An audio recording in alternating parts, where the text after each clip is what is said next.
Oh, hello. It is now, once again, Friday at the time of this transmission. Well, it is the internet, so is it really transmitting? Big question. Anyway, RantboxTV is here once again to offer you nuanced commentary on race, gender, and other issues that pertain to the United Kingdom and abroad. Today, we're going to talk about how, well, marginalised voices can, in certain respects, be not given the same kind of platform when discussing issues of femininity. And I think that's definitely something that is worth investigating outside of my social media platforms, because let's face it, I'm sure you've had the same situations when it comes to talking about this thing on social media. It can be an issue. So we are a subject-driven channel, and so we're basically going to talk about this straight away and tell you more about the people that are in the room at the end of the video. I'm going to kick this off with a question. Anyone can feel free to answer. What was your first acknowledgement or understanding when it comes to this particular subject? Anyone?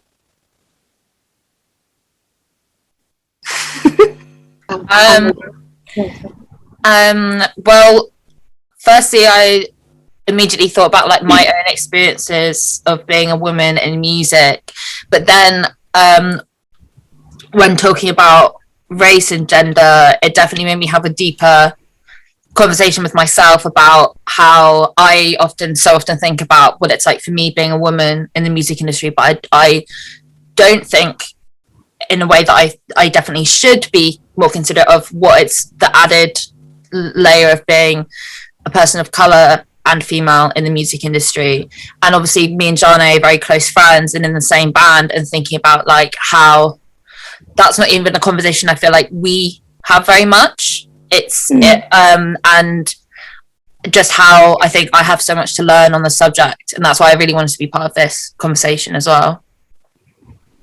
Yeah, I think I acknowledged it even as young, when I was in education in primary schools, secondary school. Maybe I didn't really know what it was, but it was definitely apparent.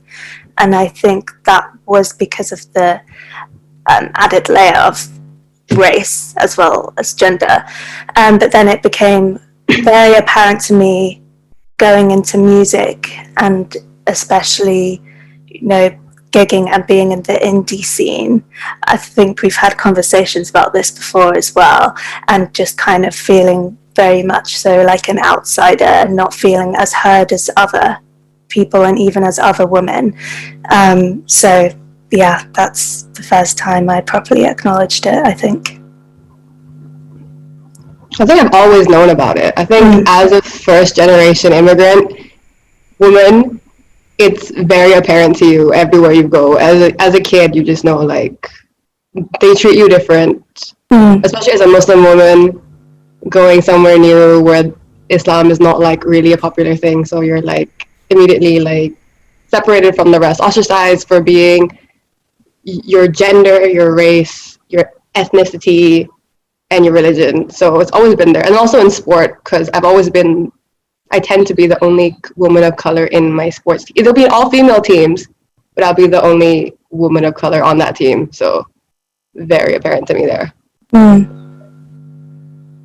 Have there been any like instance in the media that you think could have been given a higher platform but weren't because of a bias, or is that in some way hyperbolic?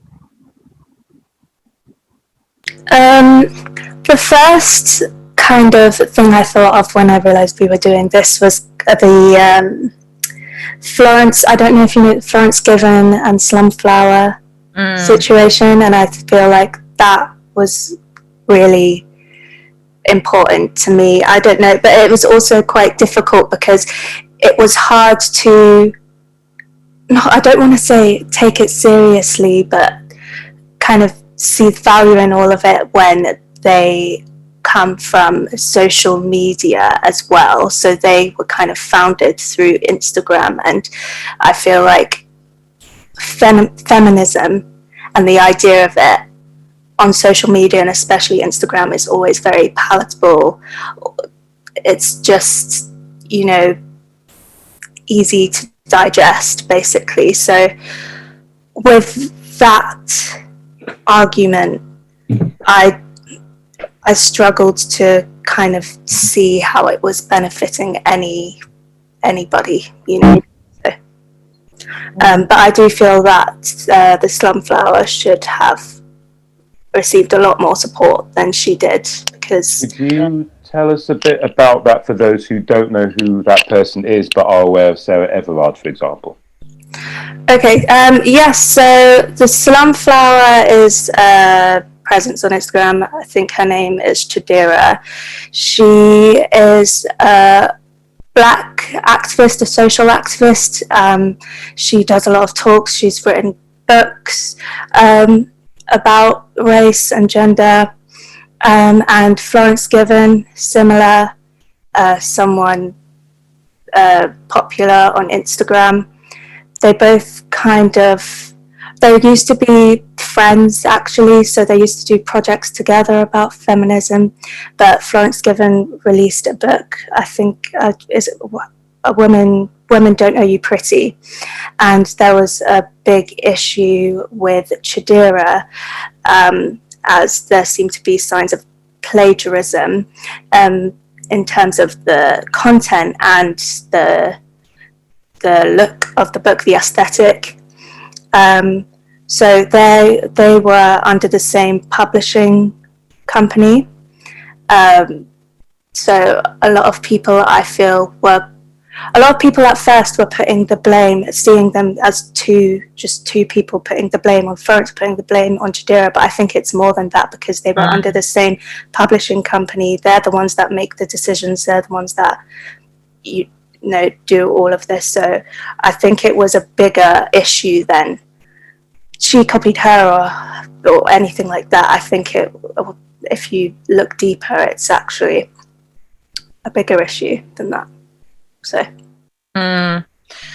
there's a really good article on Galdem. I don't know if you've read it, about the issue. Like, I completely agree with you, Zha, about a lot of what you're saying, and I think Slumflower, Chidera ended up completely with she really lost that argument in ways, because she got dropped by a publisher. I think she got dropped by her management. Yeah, she obviously got loads of hate on social media, and I think again, what you're saying about like the Instagram feminism is very palatable, and the Galdem article, I think, makes some really good points about how in a society moving towards a more equal playing field and being aware of more issues, we need to place an importance on like the collective movement, like not the personal, because it's like, obviously it's like Florence Given didn't invent feminism, and neither did Chidera. Exactly. However,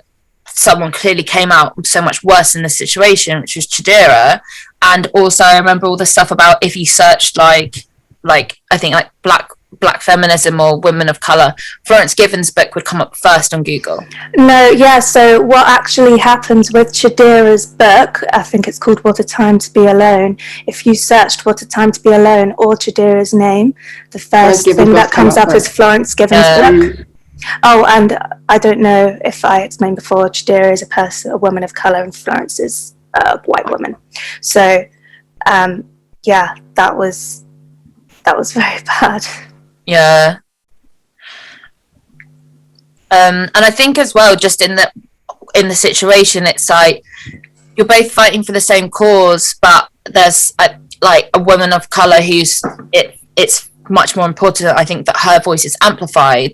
Yeah. But I think for me, I wasn't a huge super into Florence Given before, but it really like put me way off her, because she really like fought back against this rather than, and as someone as well that shared so much stuff about like, as a white woman, we need to make space for people of color, we need to give people the platform.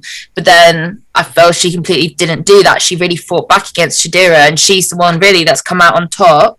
And it's kind of like, you can post as many Instagram infographics as you like and say all this stuff, but it's really about your actions and who we're amplifying. And I don't think that I think that she should have I don't know, come to some kind of agreement with Chidera, or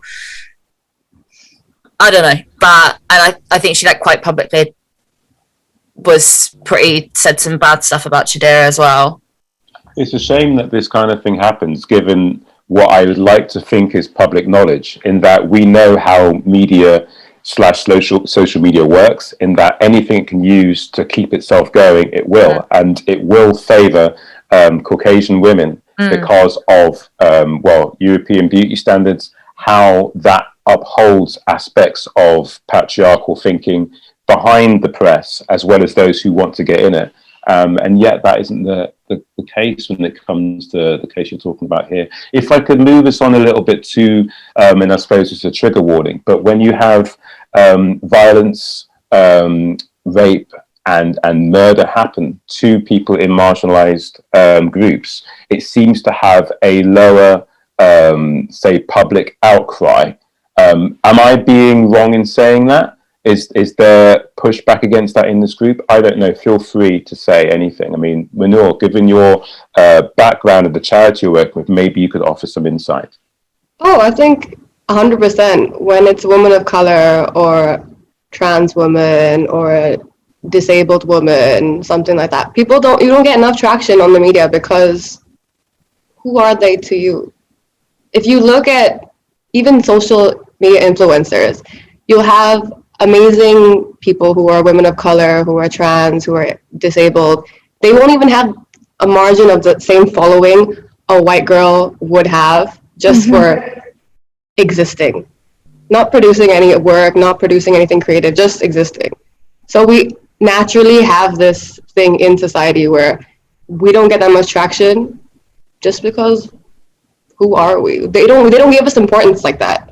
And it's constantly seen. It's constantly seen in fashion. You have big brands and stuff copying small women of colors, like brands, not giving them credit. It's constant. Like you are constantly being overlooked, unimportant. It's just a small thing that happens once in a while. But when it happens to a white woman, it's a big tragedy. How could this happen? But if it happens to someone in a smaller community, oh, this happens. That's just how it is. That's how life is. But why do we think like that in the first place? Why do we associate being a marginalized group with being so constantly and always being harmed or being oppressed or being hurt or being raped or murdered? Why is this normalized? We need to think about that first. So yeah. Sure.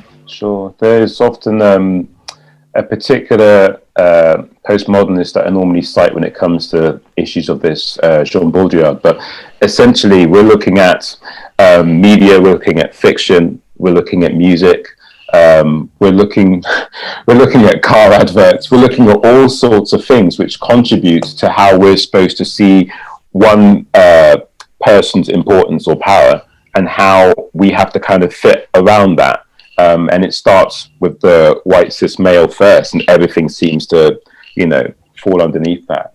Have there been any particular personal instances where you've come across a story or an incident, and you've tried to maybe talk about it on social media and it hasn't necessarily worked out to your best interests? Anyone?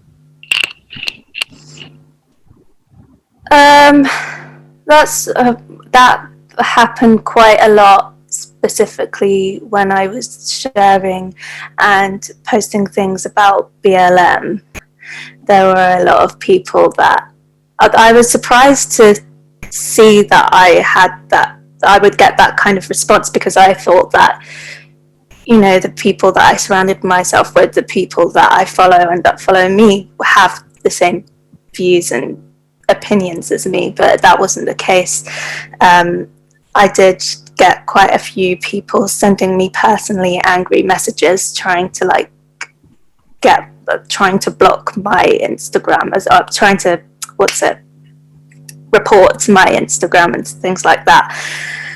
And it was really intense, but I'm still glad that I did it, because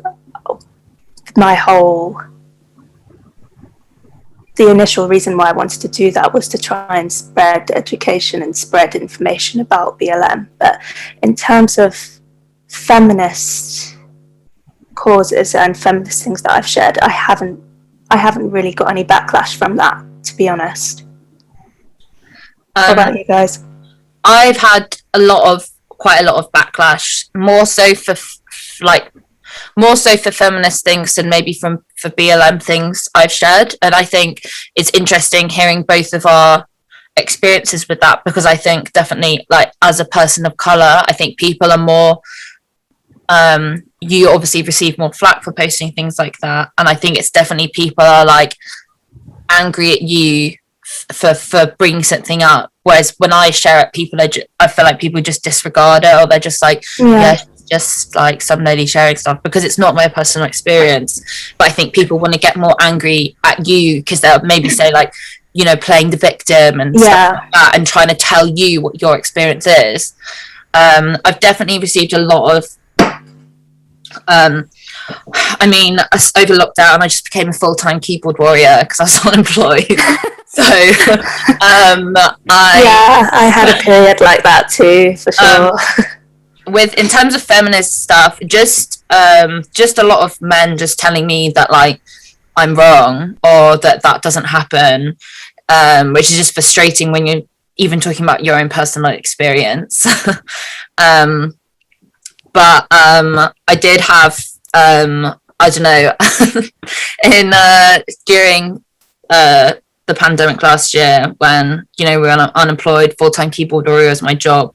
I thought so much about, like, social media as a tool for change, and I was really inspired by I read this article a while ago. I think it was actually a Vice article about a alt-right American Facebook group, and some non-alt-right people joined the group and pretended to be alt-right until they got made admins, and then they completely overtook the group and turned it into like a gay rights group. So I was inspired by that, and I was quite I guess not really not shocked, but my hometown is like very white suburban town in southeast England, and just in the, like, Facebook group of my hometown, just so much racism, like, just so much.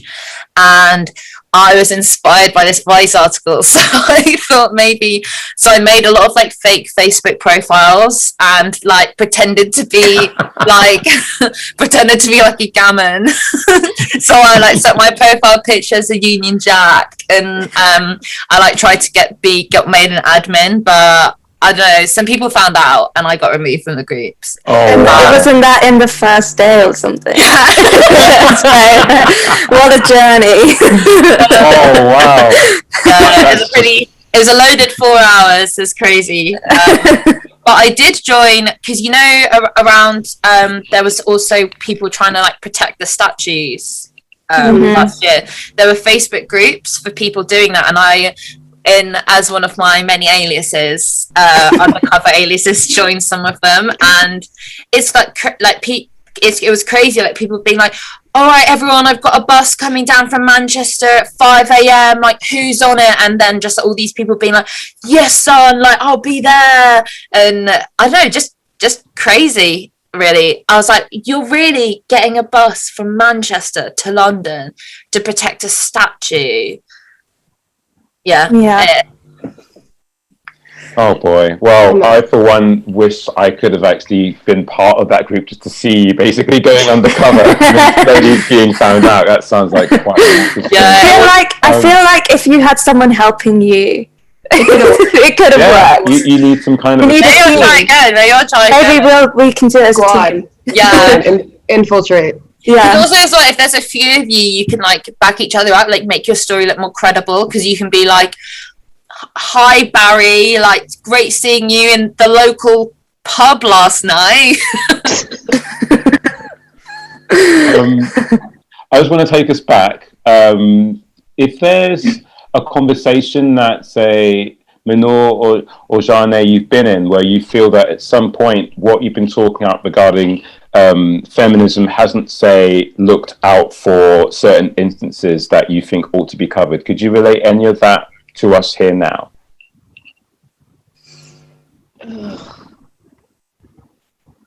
It's a big question. I feel like the dominant narrative of like women's equality now is not centered on women of color in general.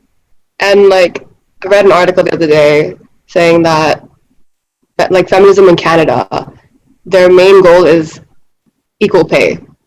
That's for white women. So a white woman gets paid less than a white man, but a woman of color gets paid less than that white woman. And also, as women of color, our first priority doesn't tend to be solely feminist issues. Race is always intertwined with the issue at hand. Like when I worked at the Fawcett Society in London, so we did a lot of, it's a women's charity, and we did a lot of work for women's rights. One of the major issues we were trying to deal with for women of color was hairstyles in offices. Because I don't even have like that intense hair, but I used to get told for interviews, oh, straighten your hair, please, for the next round of interviews. So for me, I was like, imagine someone with afro hair. Yeah. And you are forcing them to completely change. If they wanted to, that's up to them. But if you're telling someone, oh, you look unprofessional because of the way you look, please don't come here looking like that. Yeah. Change yourself, and maybe we'll accept you. Yeah. I mean, what you're saying there is quite frightening if you really take it into consideration that if they're telling you as someone who's got the job that you're not professional, who are they turning away at interview stages based on what they thought would fit into the aesthetic of their company? Exactly. Yeah. Like, how do you deal with people who may understand to some extent that, you know, racism exists, but they don't understand these particular issues? Like, not everyone can be as, like, say, as aware as, say, Alice, but when you deal with someone who looks like her that kind of denies this stuff, how do you deal with that person? Oh, I'm very vocal. I'm very vocal. I have no issue making enemies, shutting it down. If I know you're not even, you don't have to agree with what I'm saying, but listen to what I'm saying. Yeah, I'll listen to what you're saying. Well. I'll listen to what you're saying. I may agree on some things, I may not. But give me the respect that you'd listen to what I'm saying. And maybe you'll learn something, and maybe you'll be like, oh yeah, I didn't think of it that way. Sure. I think the most important part about it is being able to have a conversation. As Mahnoor said, I mean, as last year, or during the issues of BLM and any other issues like that, I was ready to fight with everyone. Anyone who disagreed with me, I was, like Alice, a keyboard warrior. But they just wouldn't listen, and I realized I was just wasting my time and my emotion and my energy on someone who's just not going to listen to you. So the way I deal with people who want to learn more is just have a conversation with them, let them know that it's at least a safe space. I want to listen to what they want to say as well. So it's all about having a conversation. Sure. Also, I think to add to what Zhane's saying, like, again, it's just another layer of oppression, but that you also having to constantly expend your emotion and your knowledge to educate these people that have refused to even comprehend that there could be another viewpoint. Yeah. And I think something that's really important is that, like, you know, other white people like myself, obviously I'm not trying to speak from a point of authority or knowledge or make the conversation about me, but I'm also like, I should be the one expending my emotion. Do you know what I mean? Not you. And also, just to add to your previous point, Mahnoor, about hair, what's kind of funny in this situation is that out of all of us, I would be the one seen as having the most, like, culturally professional hair, but I'm also the one that turned up to this meeting with a massive water stain on my jumper and 2 plasters on my face. Don't worry, the magic of Zoom and post-production means that none of what you're saying is actually people like actually go, oh, I noticed that. They still don't know. They can't say shit. You just exposed yourself, basically. Just know, viewers, I'm wildly unprofessional. Compared to Mahnoor and Zhane.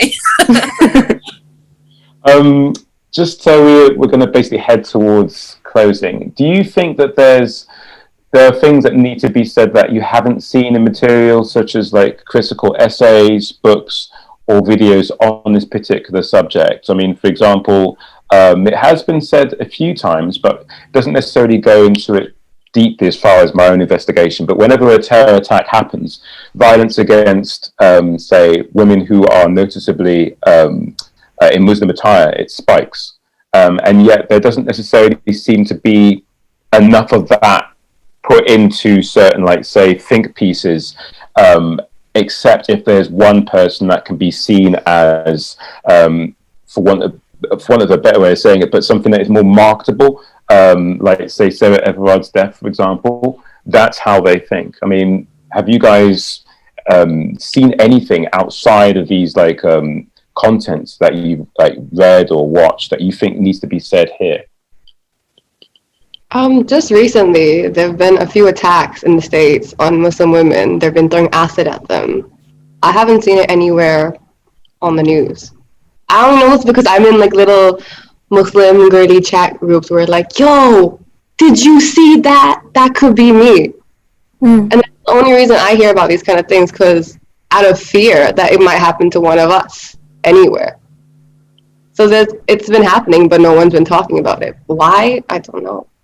I feel like people need to realize as well, within the sphere of feminism, diversity is very vital for any social movement. And gender equality can happen if it's just for white women. It's not going to happen. Yeah. So we need to keep pushing this idea. For people who don't understand that, what would you say to them? I mean, not that it's not down to you to explain it to them, but I'm keen to understand from your point of view what it is that you think that they're missing. Maybe they're watching it now. Who knows? So I'm not looking to devalue the experiences of white women, and no two people experience the same things. So I can never speak for the next person next to me and tell you how they're feeling, what their plight is. Never. But I feel like it is very important to include everyone in the conversation, just so you have a better, more holistic understanding of what's going on. Because I could meet another Muslim woman, first generation, from somewhere else, completely different experience to me. And I can't speak for her. She can't speak for me. I can't speak for Zhane. I can't speak for Alice. But if we talk to each other and understand what each other needs, what our plights are, anything, it helps us so much more grow and grows the movement as well. Do you think that part of the reason why they don't understand that is because they don't really see these people as being part of their community? The only time I suspect that these people have interactions with those who they dismiss or are prejudiced towards is because they're an abstract variable in the last, Daily Mail, copy that they got, or they've seen someone that's influential in their lives dismiss it, and so therefore they go with it. I mean, what are your thoughts on this? Anyway. As someone who I feel like I'm probably more involved in that demographic you're talking about, John, in terms of not caring or having empathy about these subjects. And I think personally, I feel it's not so much to do with people being dismissive of it, more of just like a complete apathy towards it. Like we're not seeing white influencers and people with a voice and with a following bringing light on these issues and shedding importance of them. So then all their fans don't care. But if people and kids on Instagram and TikTok and Facebook and Twitter and whatever are seeing like, oh, like that, like I can't think of a person, like I can't think of, I'm so old, I can't think of like an influencer, but seeing someone and saying like oh, like they really care about this, maybe I should too. Like I think that's when maybe more social change will happen. But and we're just not seeing enough of it. And like, as white people, it's our job to be like, stop, this is important, that you care about this, and that we change this and dismantle this. And you know, obviously that's not going to happen overnight, but a start of that is a more social awareness, and hopefully we are starting to see that in future generations, but it's not enough, and more needs to happen. I think more fair representation on TV and stuff like that as well. Because we don't see that enough. So if we don't see it ourselves, how are other groups going to see it and be like, oh, completely. That makes sense. That's new. I didn't know that. I didn't know they went through that. And it's like, if we don't even see other groups to know they exist, how we even people going to begin to realize that they have struggles that don't relate to our own. Like, it's so important. And people are just like, oh, it's just TV, and like, it doesn't matter, but it's so important. It's so important. Sure. There's definitely a sense of people feeling that if only social media or films and fiction can have more representation or inclusiveness, then things would change. I think we've all probably at some point reached that conclusion that these are all things that are playing catch up with societies that don't have governments that are putting enough into their education system, because that's where it really begins, isn't it? Like your first book, your first instance as to understanding what happens when, say, civil rights occurs in America. All these different things, they're touched upon in various aspects of our conversation and in education. But ultimately, there's arguably more knowledge in this room about, say, civil rights in the US than there is in, say, the UK. You know, why is that? You know, so I really want things to change there. The scary thing is, I think that even though we're all very aware of that, and I guess I can't speak for other like walks of life, but I get a sense that people don't really see the benefit of that outside of, I mean, progressive circles. Yeah. I think, and as a white person that went to a mainly white school in a white area, anything that was touched on, like the slave trade or something, or civil rights, it's very much taught as like, that's in the past. That's in the past. And like, I was a, you know, like 16-year-old on indie Twitter that was obsessed with like folk music in the 60s, a lot of that centering around civil rights. And I was like, cool, it's so great that they like defeated racism. Like, thinking that like I was really woke because I know about some racism that happened in the 50s, and then being like, oh my god, that my world is so small and I'm so unaware of all this stuff, and why didn't anyone tell me?